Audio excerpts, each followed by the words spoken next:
Hi, I'm Chris Carolan, and I'm here to present today a comparable pair, two Restoration era authorship allusions. These are particularly interesting because one allusion you need to know before you can understand. The second one, the relationship between the authors, is particularly interesting, and also the references in the allusion, what they tell us about the authorship situation and how those allusions fit both with previous authorship allusions and subsequent ones. Uh, and so we're going to start out with William Wycherley. He was a playwright known particularly for four plays produced mostly in the 1670s. And the one that I'm particularly interested in is called The Country Wife. And I saw it in 2022. And now some of you may remember that the Shakespeare Oxford film contest, my entry talked about The Country Wife and gave you a little taste of this illusion, but there's a bit more to it. It deserves a closer look, and that's what we're going to do today. I saw this at the Atlanta Shakespeare Company's Shakespeare Tavern, where I've seen many of Shakespeare's plays. It was a wonderful production. You'll notice the director, John Ammerman, and 34 years ago, Bob Prechter invited me to my first professional Shakespeare play, and it was John Ammerman starring in Richard III, and that got me into the Shakespeare as theater enjoyment. I had already been interested in the authorship question, but I know Bob's at the conference today, and I want to thank him. That was a great evening 34 years ago.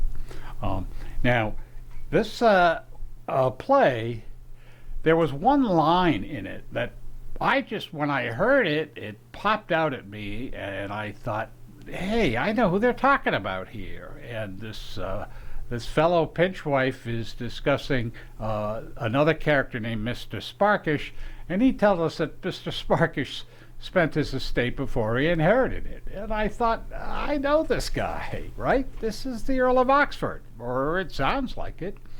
And this involved a deeper dive into The Country Wife. And so now this is Mr. Sparkish, and he was a fop, and he was a cuckold. In fact, the whole play is about cuckoldry. A little more on that later. But let's go into some of the text, and in particularly this kind of very puzzling section. And this is Mr. Sparkish talking, and now I quoted this in the film contest also, this section. And Sparkish is talking about the theater business, as he's really breaking the fourth wall, because he's telling us what playwrights do and what he thinks has been done to him. And it's very explicit. And there's the quote, Jonathan Bate has been quoted so many times as saying, well, they didn't make fun of noblemen on the stage. It was never done. And here Mr. Sparkish is telling us very specifically that, yes, it was done, and that playwrights took wise and witty men who are in fact knights, and then they turned them inside out and made them fools on the stage. And Sparkish thinks this has happened to him. But the part of the text most interesting is this, I've bolded it here, where it says, by virtue of Hictius Docius topsy-turvy, they make a wise and witty man in the world a fool upon the stage. Now, Hictius Docius, that's a spell. You cast a spell. So Sparkish is telling us that the playwright has cast a topsy-turvy spell on him. Well, so what does that mean? Well, he's inviting us to unravel his puzzle. The playwright is telling us he's hidden with this spell a wise and witty man who is a knight or Mr. Sparkish thinks that's what's happened to him. So if we can solve the spell, the topsy-turvy spell, then we will figure things out. And then, so this is the finale of the film I made 2 years ago.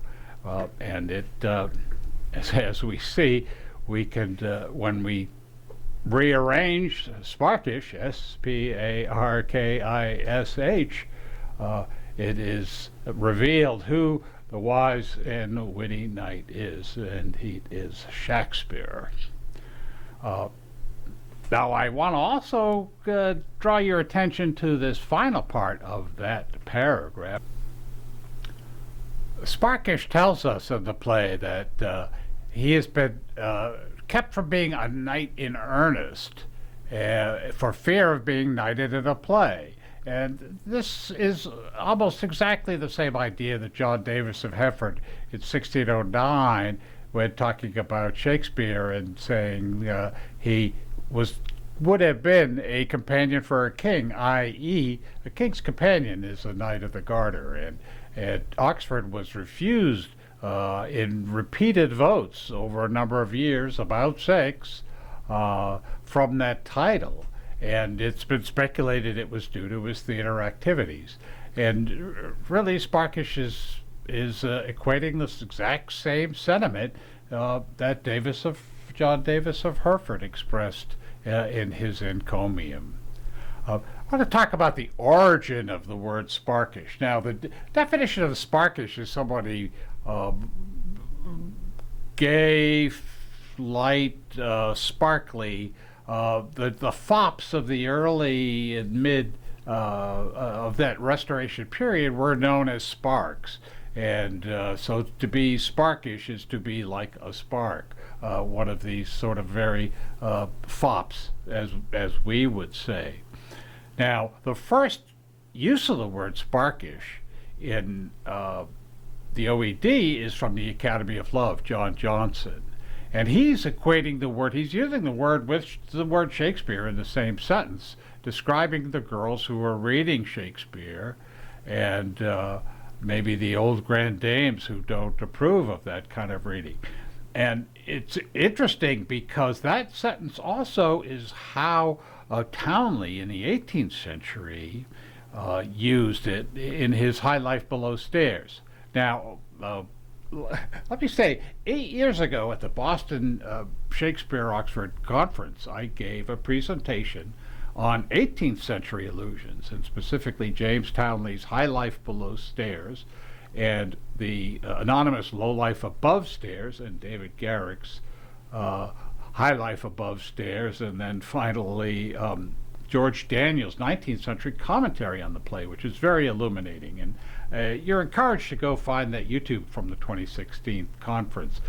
This work dovetails very nicely with it. And it appears that Townley's inspiration for Shakespeare and Wycherley's inspiration for Sparkish, as references to Shakespeare, may have a common source in John Johnson's Academy of Love from 1641. Here's another interesting point about Wycherley's this allusion to Shakespeare. Sparkish has a very he seems similar to a Chapman character, Monsieur d'Olive, from 1605 that Chapman wrote just months after De Vere died.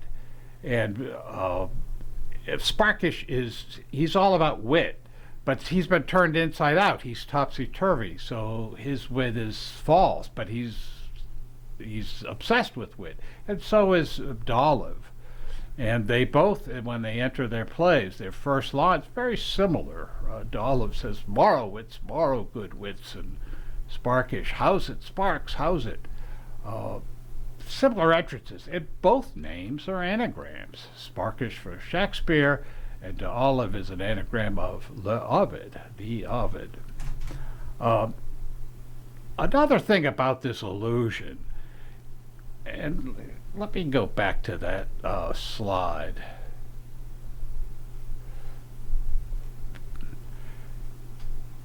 what is fascinating here is that Wycherley has put this puzzle in the play, and he's challenging us to solve it.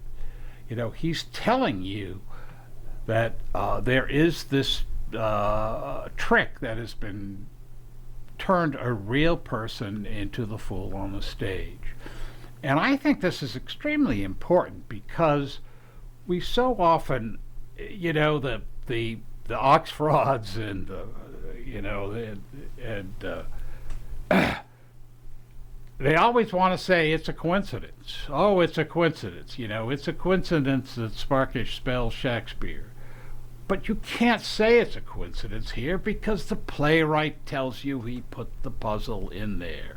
The hocus pocus trick. He tells you it's there. So the naysayers can't say it's a random thing.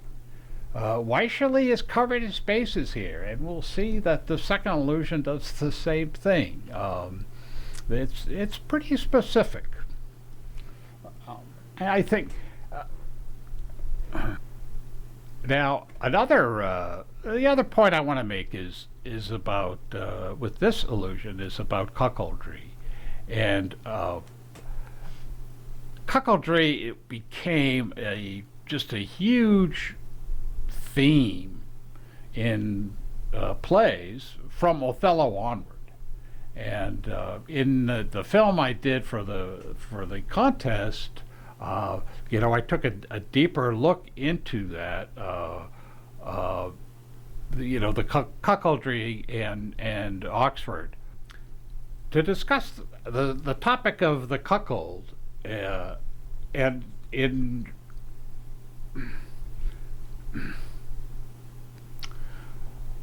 The Country Wife is a sex farce. It's hilarious, and everybody's misbehaving. And the Shakespeare character, Sparkish, he literally gives away his fiancée to his best friend. And everyone is shocked by this action. And he's made fun of and for this. And, I think it's important when we look at allusions and we want to figure out what happened hundreds of years ago, and I've said this before and others have said this, you have to look at what they're making jokes about. You know, people will make jokes about whatever the current scandal is. And so if you want to find out what was happening, go see the humor. And I think, you know, the weakness of the Prince Tudor people with their theories is there are no Prince Tudor jokes in the plays of the period. Now, I know the late Alexander Wall was a big proponent of there being a cuckoldry scandal as part of the story with the Earl of Oxford. And I think Wycherley's allusion here is tremendous support for that, because he's painting this person, Mr. Sparkish. They're telling you which wise and witty man they're making fun of, and they're very specifically making a lot of cuckold jokes about him. So I think this is very strong support for people who think that there was some kind of business going on with the Earl of Oxford. Now, let's move on to the second allusion. And the author here is Sir Roger L'Estrange. Was very involved in Restoration politics. He was a pamphleteer. He was very close to the crown in Charles II's time. And then he fell out of favor with James II was king. And he then published probably his best known work. And he did a translation of Aesop's Fables. Now, we know Aesop's Fables in authorship from Groatsworth, where Groatsworth paraphrased that famous fable of the daw stealing the feathers, and he makes the reference to Shakespeare that so many people have talked about. Well, let's see what Roger L'Estrange did when it came time to translate that very fable. A daw and borrowed feathers. This is Fable 33. Now, let's make it easy to read here. A daw that had a mind to be Sparkish tricked himself up with all the gay feathers he could muster together, and upon the credit of these stolen or borrowed ornaments he valued himself above all the birds in the air beside. So that is Lestrange's translation of Aesop.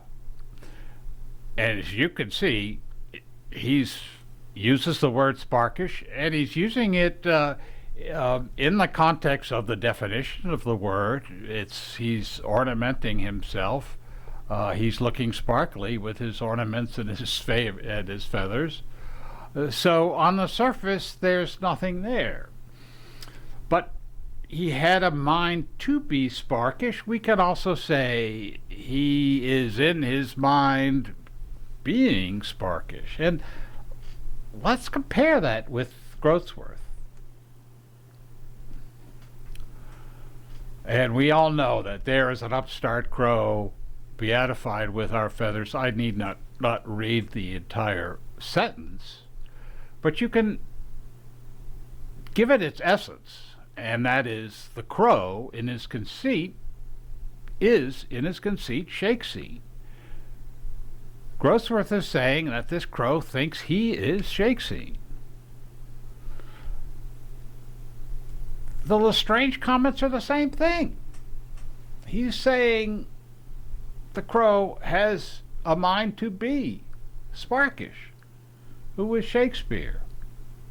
At least in Wycherley it's Shakespeare. So we can read this as a pretty specific reinforcement of Groatsworth. I think if you say, I'm not here to make the argument of who Groatsworth is discussing, but if you say that Lestrange is paraphrasing Groatsworth and he's annotating it and giving us more information, as I'll show you in a moment, then this becomes pretty strong evidence that Groatsworth is also talking about Shakespeare. Now, here's the tough problem. How do we know that Lestrange is talking about Shakespeare and not simply using Sparkish in the sense of its actual definition? Well, he's capitalized Sparkish for one. Now, Wycherley's play in 1675 was very popular. I mean, it's still being produced today. I saw it. It's hilarious. So Sparkish Lestrange's use of the word would evoke the head character in people. But did Lestrange, how can we prove that Lestrange considered Wycherley's puzzle as part of his puzzle? And here's where it gets fun. This is the cover of another of Wycherley's plays, The Plain Dealer. And here we see who licensed the play: Roger Lestrange. Lestrange was the crown censor when Wycherley was producing his plays. He was the one who allowed the Sparkish puzzle and anagram to be printed. The crown censor did.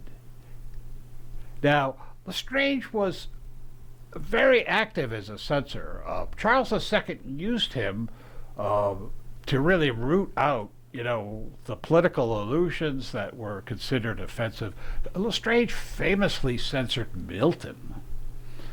But he didn't censor Wycherley's Sparkish allusion. Instead, he used it. It's crazy. And in fact, this is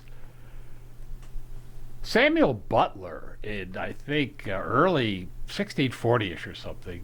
He wrote a verse satire called Hudibras, which stayed in print up until the First World War. And it's a satire, and it's, you know, has all these characters in it who stand for other political people. Well, in 1650, Lestrange printed a key to Butler's work. In other words, he published the solution to Butler's illusions. And this was before he was hired as censor. And I think so. The king must have been impressed with Lestrange's ability to parse out the meaning of various tracts, and he then employed him as his censor. And so Lestrange is clearly very astute in wordplay and paying attention to what authors really mean. Now, the Fables, the Aesop's Fables, Lestrange, in addition to just translating Aesop, he then added a moral to each fable, and he added a reflection. And this gave him an opportunity to expand on it, and I think it really gave him an opportunity to annotate his commentary on what he thought Groatsworth was doing.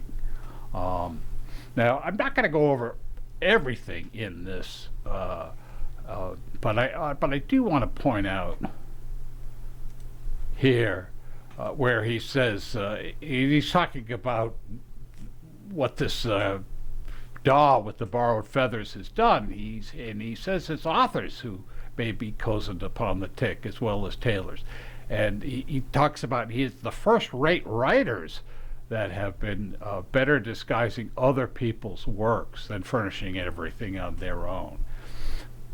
I think this is very specific, and so if you believe that Lestrange is expanding on Groatsworth, he's telling you it's about writers and it's not about actors. I think the Edward Allen as Shakespeare hypothesis is dead. It cannot. Lestrange destroys it. I'll say no more. But let's go on now to some consistent allusions. Lestrange's commentary, and I'll show you some more bits of it, it fits in so well with ideas that Chapman put out there in 1611, and then Townley in the 18th century did, and then George Daniel again in the 19th century. There is a consistent complaint about the Shakespeare business. And I want to borrow this. This is a remake of a slide that I used 8 years ago. And because I think Lestrange is he's making the same complaints that Townley did and that Chapman did and others, which is it was the breaking of the social barrier. It was Vere's, hanging out with the lowlifes, as Prince Hal does in Henry IV. That was a problem, and the other problem was Shakespeare pretending to be more than he was, and that offended people. And as I've said before, this switcheroo that they apparently did, and I believe it was originally condoned by the Queen, and that's why it was secret, but the whole thing went terribly wrong, and she ultimately wished she didn't do it. That's some of the message we get from Johnson's plays. I think in Lestrange's case, he is specifically pointing fingers at Shakespeare's pretense to being of greater status than he was. And I don't think that Lestrange's commentary in Aesop is aimed at all at the Earl of Oxford. This is the Restoration. Lestrange is not pointing fingers at nobility. He's on the side of the crown. And I think when we look at these allusions to the breaking of the social barriers, some of them are allusions about Shakespeare's role in moving up. Some of them are referencing De Vere's activities moving below the barrier, and some of them refer to both. And, you know, for people who want to get a sense, I think Johnson's play, The New Inn, where the De Vere character really has three different levels. He's a nobleman who is disguised, but he's actually running an inn, so he's middle class. But he's pretending just to work at the inn, and the guy who works at the inn is pretending to run it, and that's Shakespeare. And so there are a number of allusions that point to this social barrier, and then let's look at some specific text here. Chapman's Revenge of Bussy-en-Bois, and there's the famous commentary where Earl of Oxford is mentioned in this play. And I think the key, though, is the text before and immediately after that, where Chapman is telling you, in a sense, what is going on. And here, this single sentence, with which I note how dangerous it is for any man to press beyond the place to which his birth or means or knowledge ties him. So he's saying it's dangerous to cross that barrier.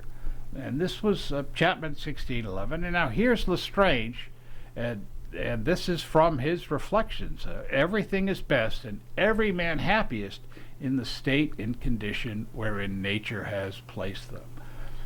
Exact same idea, both contained within allusions to the authorship question between Chapman and Lestrange. Now, here's another part of Lestrange from that piece, where he says, "Where pride and beggary meet, people are sure to be made ridiculous in the conclusion." And compare that with Townley, which is like almost 70 years later. "When persons of rank affect everything that is ridiculous, it'll be in the power of any low creature to follow their example." And we have another from Lestrange. "But if daws will be setting up for peacocks or asses for lions, they must expect and content themselves to be laughed at for their pains." So, you know, Lestrange is very specific here on this Aesop and the daw fable, that it is about a person pretending to be something that they weren't. And, you know, George Daniel, and to remind folks, I really encourage you to go back to that 2016 presentation. George Daniel wrote commentary about Townley's play years later, when the acting copy, which was different than the printed copy, was put out. And again, same idea. Let each party step out of his proper sphere. Let the lackey ape the nobleman, and the nobleman the lackey, and a ludicrous effect is produced. So we just see this consistent complaints that are attached, these criticism, and it's in the 19th century, it's in the 18th, and now with Lestrange we find it in the late 17th century, and we can go back again to Johnson's New Inn, where in the scene the Sir Tiptoe criticizes the host because he's running the inn, but he's dressed as the horse guy, and the horse boy is dressed in pretending to run the inn. Well, that's what happens. Johnson spells it all out, and we can link all these different allusions together, and then you start to get a clear picture of what was going on. To wrap things up here, I think these two allusions are quite important, but they're just more bricks in which building a wall, an argument that interconnects. And I think that's what I've hoped to show here, that these various allusions, and you can build a web of them, and especially among the Chapman and Johnson plays. But we see here today that authors, writers, and playwrights who came later were paying attention, and they were repeating the same ideas that were floating around in Shakespeare's time as to what was going on with the authorship question. And I think the Stratfordians always want to break things down and just isolate each individual piece and say, well, it doesn't prove anything. And I think the answer to that is to be able to demonstrate the interconnection of the pieces. And it's also so helpful when we interconnect them across time, when we connect the 16th century to the 17th and then to the 18th. And that's where the story, I think, really begins to gel and become convincing for people. Thank you.